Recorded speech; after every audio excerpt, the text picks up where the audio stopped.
કાજલ bulletin ન્યૂઝમાં આપનું હાર્દિક સ્વાગત છે અને હું છું આપની સાથે સાદિક કાજલવાલા। દર્શક મિત્રો, વડોદરા શહેરના સિટી પોલીસ સ્ટેશન ખાતે બકરી ઈદના પવિત્ર તહેવારને અનુલક્ષીને શહેરમાં કાયદો અને વ્યવસ્થા જળવાઈ રહે તેમજ તહેવાર શાંતિપૂર્ણ માહોલમાં ઉજવાય તે હેતુસર શાંતિ સમિતિના સભ્યોની એક અગત્યની બેઠક યોજવામાં આવી હતી। બેઠક દરમિયાન એસીપી શ્રી બામણિયા સાહેબ અને પીઆઈ શ્રી દેસાઈ સાહેબ દ્વારા ઉપસ્થિત આગેવાનો અને શાંતિ સમિતિના સભ્યો સાથે તહેવાર દરમિયાન જરૂરી સૂચનાઓ, સ્વચ્છતા અને કાયદાકીય નિયમો અંગે ચર્ચા કરવામાં આવી હતી। સાથે જ અફવાઓથી દૂર રહેવા તેમજ કોઈપણ શંકાસ્પદ પ્રવૃત્તિ જણાય તો તાત્કાલિક પોલીસને જાણ કરવા અપીલ કરવામાં આવી હતી। શાંતિ સમિતિના સભ્યો સૈયદ જાહિર હુસેન બાપુ અને હાજી દસ્તગીર શેખ ઉર્ફે બોલુ બાપુએ પણ શહેરમાં ભાઈચારો અને સૌહાર્દપૂર્ણ વાતાવરણ જળવાય તે માટે સંપૂર્ણ સાથ સહકાર આપવાની ખાતરી વ્યક્ત કરી હતી। બેઠકના અંતે તમામ નાગરિકોએ બકરી ઈદનો તહેવાર શાંતિ, એકતા અને ભાઈચારાથી ઉજવવા માટે અનુરોધ કરવામાં આવ્યો હતો। વડોદરાથી સાદિક કાજલવાલાનો ખાસ રિપોર્ટ। આમાં કોઈ પ્રતિબંધ તો છે નહીં। અમુક તત્વો બધામાં નાના મોટા હોય છે કે એને થોડીક કામગીરી દેખાડવાની થતી હોય કે જે કાંઈ એક જે એના પરિબળો પાછળ બતાવે તો આ વસ્તુ જે કોઈ ટ્રાન્સપોર્ટેશન કરતા હોય એને કે થોડું મેન્ટેન કરો। આપણે ફોલ્ટમાં આવી શું કામ કરીએ? સર, આજની મિટિંગમાં કયા સૂચનો કરવામાં આવ્યા? ખાસ કરીને આગામી ઈદ આવવાની છે, એમાં મુસ્લિમ બિરાદરોને એ બાબતે મિટિંગ કરીને શાંતિ સમિતિ સબબ બધાને ભેગા કર્યા હતા। વર્ષોથી ભાઈચારાની ભાવના જે વડોદરામાં પ્રસ્થાપિત છે એ જાળવવા માટે આગેવાનોની હાજરી રહે એ બાબતે સૂચન કરવામાં આવેલ હતા।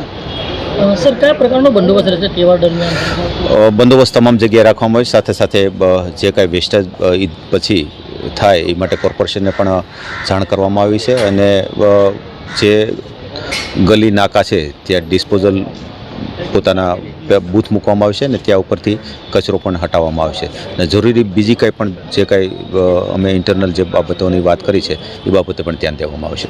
મિટિંગમાં કયા સૂચનો કરવામાં આવ્યા? આજે બકરી ઈદ આવનારા દિવસમાં બકરી ઈદનો તહેવાર આવે છે અને એ તહેવાર નિમિત્તે અહીંયા કુરબાનીઓ થવાની છે અને કુરબાનીઓમાં શું સાવચેતી રાખવાની છે એ બાબતસર ચર્ચા થયેલી છે અને ત્યાં વિસ્તારોના અંદર કુરબાનીઓ કરો એટલે ગંદકી કે કોઈ રીતનું ન્યુસન્સ ના થાય એનો ખાસ ખ્યાલ રાખવાનો છે।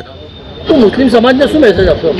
મારા મુસ્લિમ સમાજને હું મેસેજ આપીશ કે ભાઈચારા અને જ્યારે આપણે કુરબાની કરીએ તો એનું વેસ્ટ કોઈનું મન દુઃખ થાય એવી રીતના ના રાખીએ।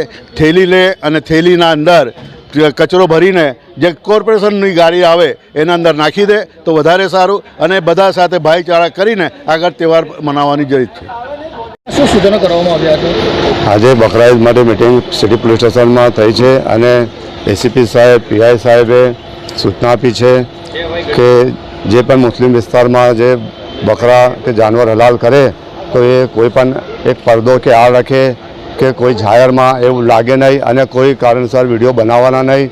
આ ધાર્મિક તહેવાર છે તો આપણે બસ ઉપરવાળાને બતાવવા માટે કરવાનું છે અને મુસ્લિમ સમાજ તરફથી પણ જાહેર બાપુએ એક સૂચના આપી છે કે કોઈની લાગણી ના ડૂબાય અને કોઈ પણ કચરો હોય તો થોડી વ્યવસ્થિત રીતે થેલીની અંદર મૂકીને જે ડોર ટુ ડોરની જે ગાડીઓ આવશે, જે મસ્તાન બાબા દરગાહ કમિટી તરફથી પણ કમિશનર સાહેબને પત્ર આપેલું છે કે 2 ટાઈમ ડોરનું ડોરની ગાડીઓ ચાલે, સાફ સફાઈ થાય, પૂરતા પ્રેશરથી પાણી મળે તો આવી વ્યવસ્થા કોર્પોરેશન તરફથી પણ થવાની છે। તો આપણે કોઈ પણ ધર્મની લાગણી ના ડૂબાય કે નિષ્કાળજીથી બહાર નહીં નાખી દેવાનું કોઈ પણ કચરો, થોડી તકલીફ ઉઠાવીને કચરાપટ્ટીમાં નાખે કે ગાડી આવે તેની અંદર નાખે ને આપણે બસ આ રીતે જ આપણા તહેવાર બધાએ મનાવવાનું છે। બાપુ, આપના તરફથી પાલિકા અને કમિશનરને પણ રજૂઆત કરવામાં આવે છે, શું કહેશો? અમારા તરફથી કોર્પોરેશન કમિશનર સાહેબને રજૂઆત છે કે દર વર્ષે સૌથી વધારે જે નિષ્કાળજી થાય છે તો કોર્પોરેશન તરફથી થાય છે। વાડીની અંદર પણ 2 બનાવ બની ગયેલા છે જે કન્ટેનરની અંદરથી કચરા પડી ગયેલા। એક આગળ આ રોડ પર પાણીગેટથી માંડવી પર પણ આવી રીતના એક બનાવ બનેલું કે કન્ટેનરમાંથી કચરો બહાર પડી ગયેલો અને પ્રેસમાં આવી ગયેલા કે કોઈએ અહીંયા કચરો જાહેરમાં નાખી દીધો। તો દર વખતે આવી રીતના મુસ્લિમ સમાજ પણ બદનામ થાય છે। જેવી રીતના પોલીસ ઠેર ઠેર લોકોને સમજાવે છે, મિટિંગો કરે છે લોકો સાથે અને વ્યવસ્થા કરે છે, તો એવી રીતના કોર્પોરેશનને પણ કાળજી લેવી જોઈએ અને વ્યવસ્થા આ મુસ્લિમ સમાજ માટે આ જે તહેવાર છે તેની અંદર કરવી જોઈએ કે કોઈ પણ વડોદરા શહેરની અંદર કોઈ પણ કારણસર કોઈ ઘર્ષણ ના થાય કે કોઈનું મન દુઃખ ના થાય। આપનું નામ? હું હાજી દस्तगीर शेख मस्तान बानी दरगाह।